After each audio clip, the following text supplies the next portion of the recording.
ও আল্লাহ গো, তুই এরকম স্বর্ণ গয়না পইরা পেতনির মতো সাইজা আয় নাই নিজেরে দেখতেছস কিসের জন্য বুঝলাম না তো আমি। আয় হায় হায়, আমার মাইয়াটারে কি জিন ভূতে ধরলো নাকি?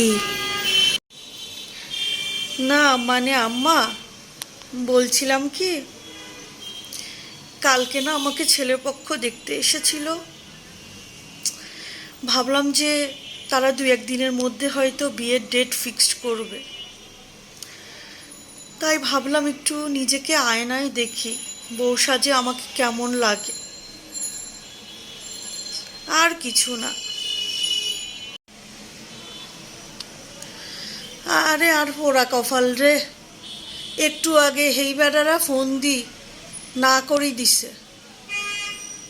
কইছে হেইটাকে তোরে পছন্দ হয় না। আই কইছি যে মাইয়া আঙ্গও পছন্দ না, কিন্তু কিনতাম হালাই তো আর দিতাম হারি না।